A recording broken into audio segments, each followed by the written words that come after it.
እንደምን አላችሁ? እኔ አለው እግዚአብሔር ይመስገን ደህና ነኝ። ዛሬም በጠቃሚና በአዲስ ፕሮግራም በድጋሜ ተገናኝተናል። በዛሬው የጤና ፕሮግራማችን ላይ የምንመለከተው ተልባን ስትመገቡ የተፈጨ ወይንስ ደግሞ ያልተፈጨ ተልባን መመገብ ይመረጣል፣ እንዲሁም ደግሞ ተልባ ተቆልቶ ወይንስ ደግሞ ሳይቆላ ነው መመገብ ያለብን ወይም ደግሞ መፍጨት ያለብን የሚለውን ጥያቄ በዚህ ቪዲዮ ላይ በሚገባ እነግራችኋለሁ ማለት ነው። ተልባን እንዴት አድርጋችሁ ጤናማ በሆነ መንገድ መመገብ እንዳለባችሁ በደንብ እነግራችኋለሁኝ። ይህ የጤና ትምህርት ለበርካታ ሰዎች በጣም ጠቃሚና አስተማሪ ስለሆነ ሁላችሁም በቅንነት ላይክና ሼር በማድረግ ሌሎችንም አስተምሩ አሳውቁላለሁኝ። ጥያቄ ካላችሁ በኮመንት ላይ አስፍሩልኝ። በቀጥታ ወደ ጤና ትምህርታችን የማልፍ ይሆናል። ተልባ እንግዲህ እንደሚታወቀው በውስጡ በጣም ብዙ ንጥረ ነገሮች አሉት። ነገር ግን ሙሉን ያልተፈጨውን ወይም ደግሞ የተፈጨውን መመገባችሁ ለጤናችሁ ትልቅ የሆነ ለውጥን ያመጣል ማለት ነው። እነዚህን እስቲ እናነጻጽር። ሙሉ ወይም ደግሞ ያልተፈጨ ተልባን ከተፈጨ ተልባ ጋር አነጻጽረን የትኛው የተሻለ ነው የሚለውን ልንገራችሁ። ሙሉ ተልባ ወይም ደግሞ ያልተፈጨው አንደኛ የምግብ መፈጨትን ሳይፈጭ ያልፋል። የተልባው ውጫዊ ሽፋን ወይም ደግሞ የዘሩ ቅርፊት በጣም ጠንካራ እናም የምግብ መፈጨትን ይቋቋማል። ሙሉን ስትመገቡ አብዛኛዎቹ ዘሮቹ ሳይፈጩ በምግብ መፍጫ ስርዓታችሁ ውስጥ ያልፋሉ። ይህም ማለት ሰውነታችሁ ትንሽ ወይም ደግሞ ምንም አይነት ንጥረ ነገርን አይወስድም ማለት ነው። ሁለተኛ የንጥረ ነገር አቅርቦቱ ለሰውነታችሁ ይቀንሳል። እንደ ሊግናንስ፣ ኦሜጋ 3 ፋቲ አሲድ፣ ኤኤልኤ እናም ፋይበር በውስጣቸው ይዘዋል። ዘሩ ካልተሰበረ ወይም ደግሞ በደንብ ካልተፈጨ ወይም ካልደቀቀ አብዛኛዎቹን ጥቅሞቹን የነዚህን ታጣላችሁ ማለት ነው። ሶስተኛ ደግሞ አጠቃቀሙ ነው። ሙሉ ተልባ ብዙውን ጊዜ ጥቅም ላይ የሚውለው ወጥ ወይም ደግሞ ዳቦ ውስጥ ለመጨመር፣ ተፈጥሯዊ የሆድ ድርቀት ማለስለሻ ሆኖም ለማገልገል፣ በአንጀት ውስጥ ስለሚያልፉ ለሰገራ ጥንካሬን ይጨምራሉ፣ እንዲሁም ያለሰልሳል በመጠኑ ከተጠቀማችሁ። አራተኛ ደግሞ የጎንዮሽ ጉዳቱ ጥሬ ተልባ በጨጓራችን በብዛት የማይፈጩ ስለሆኑ ብዙ መጠንን መብላት የሆድ መነፋት፣ ጋዝ ወይም ደግሞ የሆድ ህመምን ወይም የጨጓራ ችግርንም ሊያስከትል ይችላል። በቂ ውሃን ሳትጠጡ ከመጠን በላይ ከተወሰደ የአንጀት መተላለፊያ ችግር ያለባቸው ሰዎች ላይ የአንጀት መዘጋትንም ሊያስከትሉ ይችላሉ። በተለምዶ በአማርኛ እንደ ቅርቃር እንደምንለው ማለት ነው። ብዙ ጊዜ በለስ በመብላት ነው የሚከሰተው። ነገር ግን ተልባም ከልክ በላይ ከተመገባችሁ ያንን ያስከትላል ማለት ነው። ከተፈጨ ተልባ ጋር ሲነጻጸር የንጥረ ነገር መምጠጥም በጣም ውስን ነው። የተፈጨ ተልባ ወይም ደግሞ የተልባ ዱቄትን ደግሞ እንመልከት። አንደኛ የምግብ መፈጨት ላይ በጣም ቀላል ነው። ተልባን መፍጨት የጠንካራውን የውጭ ቅርፊቱን ይሰብሯል። ንጥረ ነገሮችን በቀላሉ እንዲገኙ እናም በሰውነታችን እንዲዋሃዱ ያደርገዋል ማለት ነው። ሁለተኛ የንጥረ ነገር መምጠጥም ይሻሻላል። እንደ ኦሜጋ 3 ፋቲ አሲድ፣ ኤኤልኤ በተፈጨ መልክ በተሻለ ሁኔታ በሰውነታችን ይዋጣል ማለት ነው። ሊግናንስ አንቲኦክሲዳንቶችም ሲፈጩ በቀላሉ በሰውነታችን ይዋጣሉ። ፋይበርም የሚሟሟ እናም የማይሟሙ ፋይበሮችም የምግብ መፈጨት ለመርዳት ሙሉ በሙሉ ይገኛሉ ማለት ነው። ሶስተኛ የተፈጨ ተልባ አጠቃቀሙ ደግሞ በስሙዚ፣ በኦትሜል፣ በእርጎ፣ በሾርባ ለሚጋገሩ ምግቦች መጨመር ትችላላችሁ። ለቪጋን ደግሞ እንደ እንቁላል ምትክም ሊያገለግል ይችላል። አንድ የሾርባ ማንኪያ የተፈጨ ተልባ ከ3 የሾርባ ማንኪያ ውሃ ጋር ሲቀላቀል አንድ እንቁላልን ይተካል ማለት ነው። አራተኛ ደግሞ አያያዙና አቀማመጡ የተፈጨ ተልባ በፍጥነት ይበላሻል። ዘይቶቹ ስለሚጎዱ ቶሎ ኦክሲዳይዝድ ይሆናል። አየር በማይገባበት ዕቃ ውስጥ በማቀዝቀዣ ወይም ደግሞ በፍሪጅ ውስጥ ማከማቸት በጣም ጥሩ ነው። ታዲያ የትኛው የተሻለ ነው ካላችሁ የተፈጨ ተልባ ለአብዛኞቹ ሰዎች ምርጥ ምርጫ ነው። ምክንያቱም ሰውነታችሁ ኦሜጋ 3ን፣ ሊግናንስንና ፋይበርን በትክክል ስለሚውጥ ወይም ደግሞ ስለሚጠቀም ነው። የልብ ጤናን፣ የኮሌስትሮል ሚዛንን፣ የደም ስኳር ቁጥጥርን፣ የምግብ መፈጨትንና አንቲ ኢንፍላማቶሪ ጥቅሞችንም ይደግፋል። ያለምንም የጎንዮሽ ጉዳት ወደ ምግብም ለመጨመርም ቀላል ነው። ሙሉ ወይም ደግሞ ያልተፈጨ ተልባ ግን አሁንም ለምግብ መፈጨት ጤና፣ የሆድ ድርቀትን ለማለስለሻ ውጤት ሊያገለግል ይችላል። ነገር ግን በአጠቃላይ በጣም ጥቂት ንጥረ ነገሮችን የሚሰጥ ነው።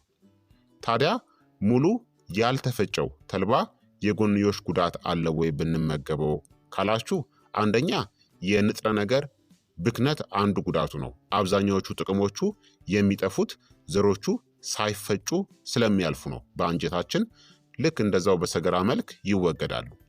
ሁለተኛ ደግሞ የምግብ መፈጨት ችግር ነው። በቂ ውሃም ካልተወሰደ የሆድ መነፋት፣ ጋዝ ወይም ደግሞ የሆድ ድርቀትንም ሊያስከትል ይችላል። ሶስተኛ ደግሞ የአንጀት መዘጋት አደጋ ነው።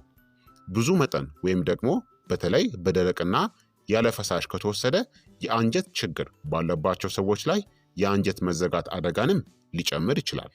አራተኛ ደግሞ አለርጂ ነው። ይህ አልፎ አልፎ የሚከሰት ነው። አንዳንድ ግለሰቦች የአለርጂ ምላሾች ሊያጋጥማቸው ይችላል ማለት ነው። ታዲያ በጣም ምርጡ መንገድ ትኩስ የተፈጨ ተልባን ተጠቀሙ። በቤታችሁ ውስጥ በቡና መፍጫ በትንሽ መጠን ፍጩት። የተፈጨ ተልባን ከጥራት መበላሸት ለመከላከል ደግሞ በማቀዝቀዣ ወይም ደግሞ በፍሪጅ ውስጥ አስቀምጡት። ተልባን በምትመገቡበት ጊዜ በተለይ ሙሉ ዘሮቹን ውሃ በደንብ መጠጣት ይኖርባችኋል ማለት ነው። አሁን ደግሞ የተቆላ ተልባ ወይንስ ደግሞ ተልባን ሳንቆላው ነው ፈጭተን ነው መጠቀም ያለብን የሚለውን በደንብ አብራራለሁ። የቱ ተመራጭ እንደሆነ እነግራችኋለሁኝ። የተቆላ ወይም ደግሞ ያልተቆላ ጥሬ ተልባን መጠቀም በጣም አስፈላጊ ነው። ምክንያቱም ተልባ የሚዘጋጅበት መንገድ በውስጡ ባሉት ንጥረ ነገሮችና በጤና ላይ በሚያመጣው ተጽዕኖ ላይ ተጽዕኖን ስለሚያሳድር ነው። የተቆላ ተልባን ካልተቆላው ተልባ ጋር እናነጻጽረው። በቅድሚያ ያልተቆላ ጥሬ ተልባን እንመልከት። አንደኛ የንጥረ ነገር ይዘቱ በኦሜጋ 3 ፋቲ አሲድ፣ ኤኤልኤ፣ በሊግናንስ፣ በአንቲኦክሲዳንቶች፣ በፋይበር፣ በማግኒዚየም እና በቢ ቫይታሚኖች የበለጸገ ነው። ያልተቆላ ስለሆነ ምንም አይነት ሙቀትን የማይቋቋሙ ንጥረ ነገሮች አይወድሙም ወይም ደግሞ አይጠፉም። ሁሉንም እናገኛቸዋለን። ሁለተኛ የምግብ መፈጨት ሂደት ላይ ነው። ሙሉ በሙሉ ሳትፈጩት ከተበላ ሳይፈጭ ያልፋል። ቀደም ሲል ቅድም እንደነገርኳችሁ ጥሬው ከተፈጨ ከፍተኛውን ንጥረ ነገር ይሰጣል። ጣዕሙም መለስተኛ፣ ትንሽ ለውዝ የመሰለ ጣዕም አለው። ነገር ግን አንዳንድ ሰዎች የማይወዱት ጣዕምን ልታገኙበት ትችላላችሁ። ሶስተኛ ደግሞ ያልተቆላ ተልባ ሊያስከትለው የሚችለው አደጋውን ልንገራችሁ። ያልተቆላ ተልባ ሳያኖጂኒክ ግላይኮሳይድ የሚባል ውህድን ይይዛል። ጥሬ ተልባ በተፈጥሮ እነዚህን የእጽዋት ውህዶችን ይዟል። ይህም በምግብ መፈጨት ወቅት አነስተኛ መጠን ያለው ሳያናይድ ሊለቅ ይችላል። በትንሽ የምግብ መጠን በቀን ከ1 እስከ 2 የሾርባ ማንኪያ በቀን መጠቀም ሰውነታችሁ ሳያናይድን በብቃት ስለሚያወጣው ደህንነቱ የተጠበቀ ነው። በአንድ ጊዜ በጣም ብዙ መጠን ያለው ያልተቆላ ተልባ መመገብ፣ ለምሳሌ በቀን ከ50 ግራም በላይ መመገብ ለረጅም ጊዜ መመገብ በጣም አደገኛ ሊሆን ይችላል ማለት ነው። እንዲሁም የምግብ መፈጨት ችግርም ሊከሰት ይችላል። ብዙ ጥሬ ያልተቆላ ተልባ ያለ ውሃ መብላት የሆድ መነፋት፣ ጋዝ ወይም ደግሞ የሆድ ድርቀትን ሊያስከትል ይችላል ማለት ነው። አሁን ደግሞ የተቆላ ወይም ደግሞ የተጠበሰ ተልባውን ልንገራችሁ። አንደኛ የንጥረ ነገር ይዘቱ ነው። በመጠኑ የሙቀት መጠን እስከ ከ160 እስከ 170 ሴንቲግሬድ ወይም ደግሞ ከ320 እስከ 340 ዲግሪ ፋራናይት መጥበስ የሳያኖጂኒክ ውህዶችን ለማስወገድ ይረዳል። ይህም ተልባን በብዛት ለመመገብ ደህንነቱ የተጠበቀ ያደርገዋል። ፋይበርና ሊግናንስ የተረጋጉ ናቸው፣ አይጠፉም። ኦሜጋ 3 ፋቲ አሲድ ኤኤልኤ ለሙቀት ስሜታዊ ናቸውና መጥበሱ ወይም ደግሞ መቁላቱ በከፍተኛ ሙቀት ወይም ደግሞ ለረጅም ጊዜ ከተቆላ የልብ መከላከያ ጥቅሞቹን በመቀነስ ሊበላሹ ይችላሉ ማለት ነው። ሁለተኛ ደግሞ የምግብ መፈጨት ላይ ከተጠበሰ ወይም ደግሞ ከተቆላ እናም ከዚያ ከተፈጨ በቀላሉ በአንጀታችን ይዋጣል። የተጠበሰ ወይም ደግሞ የተቆላ ሆኖ ያልተፈጨው ግን ሙሉ ተልባ አሁንም በአብዛኛው ሳይፈጭ ያልፋል ማለት ነው። ጣዕሙ ደስ የሚል ለውዝ የመሰለ ጣዕም አለው ሲቆላ። የሚጣፍጥ ውህድ እንደ መክሰስ ወይም ደግሞ ለምግብ ማጣፈጫ ለመብላትም የበለጠ አስደሳች ያደርገዋል። አቀማመጡ ደግሞ የተጠበሰ ወይም ደግሞ የተቆላው ተልባ የመበላሸት እድሉ አነስተኛ ነው። ምክንያቱም በመጠነኛ መጥበስ እርጥበትንና የኢንዛይም እንቅስቃሴውን ይቀንሰዋል። ሆኖም በከፍተኛ ሙቀት ከተጠበሰ ወይም ደግሞ ከተቆላ ዘይቶቹ በፍጥነት ሊበላሹ ይችላሉ ማለት ነው። ታዲያ የትኛው የተሻለ ነው የሚለውን ደግሞ ልንገራችሁ።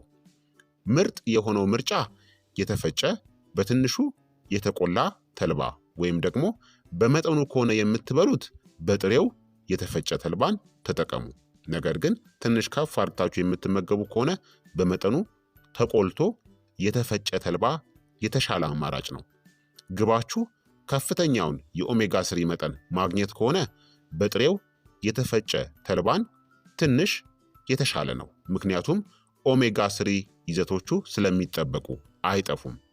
ግባችሁ በብዛት መመገብ፣ ደህንነቱ የተጠበቀ እና የተሻለ ጣዕም ከሆነ ደግሞ የተጠበሰ ወይም ደግሞ የተቆላ ተልባ በቀላል የተቆላ የተሻለ ነው። ምክንያቱም ሳያኖጂኒክ ግላይኮሳይዶችን ስለሚቀንሰው ሲቆላ ማለት ነው።